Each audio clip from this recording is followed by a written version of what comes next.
All right, let's talk about Kunlun Tech. Because if you just glanced at their latest financial report, you'd probably be scratching your head. I mean, the numbers present this massive paradox. So today, we're going to dig in and figure out what's really going on. So, here's the plan. First, we'll lay out that big mystery I just mentioned. Then, we'll pinpoint the exact moment things started to change. We'll look at the new business that's driving all this growth, then zoom out to see their whole portfolio. After that, we'll see how analysts are piecing this all together, and finally, wrap up with what's next for them, the risks and the potential rewards. All right, first up, that big contradiction. This is what really jumped out from their mid-2025 report and got everyone talking. So, here's the fundamental question, right? How on earth can a company's revenue be skyrocketing while its profits are just tanking? It doesn't seem to add up. And look at these numbers. I mean, this is the paradox in black and white. For the first half of 2025, revenue shot up by almost 50%. That's huge. It hit 3.73 billion RMB.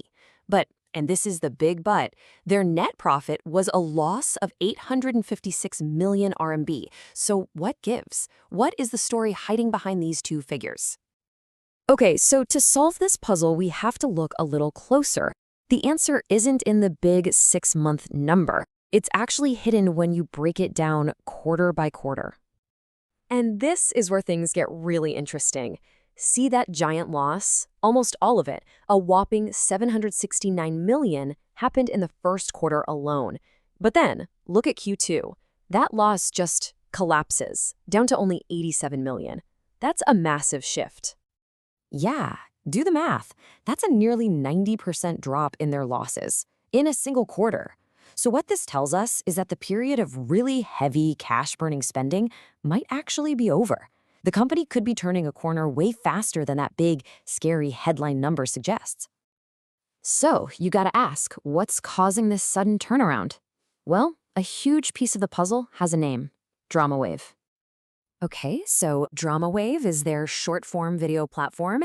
At the end of Q1, it was on pace to do about $120 million a year. You know, not bad, a pretty solid business, but that's just the beginning of the story. Because just 3 months later, by the end of Q2, that number had literally doubled.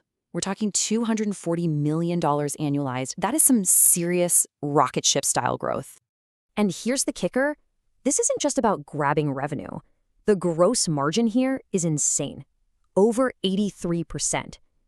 What that means is that this growth is incredibly profitable. DramaWave isn't just growing, it's becoming a cash-generating engine for the entire company. Okay, so to really get the full picture of Kunlun Tech, you have to stop thinking of it as a single thing. It's much more like a holding company, a portfolio of really different bets and businesses. Let's break it down like this.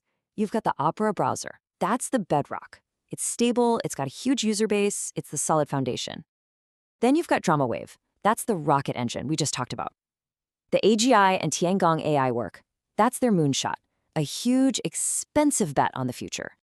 And finally, their older social and gaming stuff is getting a makeover, being injected with all this new AI tech.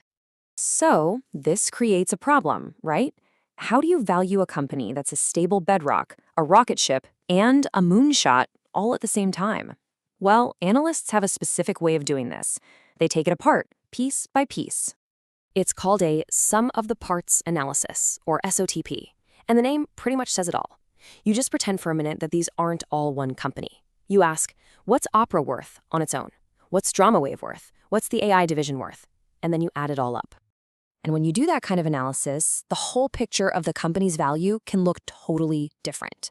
By giving each business its own proper valuation, one for the stable part, another for the high growth part, and so on, you can arrive at a combined value that doesn't really jive with that big headline loss we started with. And just to be super clear, this is a way to understand the business structure. It's not us putting a price target on anything.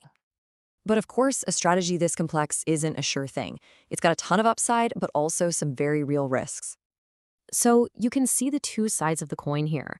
On the one hand, if they can keep that DramaWave momentum going, or if their AI moonshot actually starts to pay off commercially, things could get very exciting very fast. But on the other hand, the risks are huge. The AI space is brutally competitive, their investment portfolio is exposed to market swings, and just funding all that R&D costs a fortune, which keeps the pressure on profits. So when you step back, the story of Kunlun Tech is more than just about their P&L statement. It's really a fascinating case study and how a company tries to reinvent itself in the age of AI. And it leaves us with a really big strategic question, not just for them, but for everyone. As AI changes everything, is the winning strategy to build a whole portfolio of different bets, or to just focus on doing one thing better than anyone else? The answer to that, well, that could shape who the next big winners in tech are.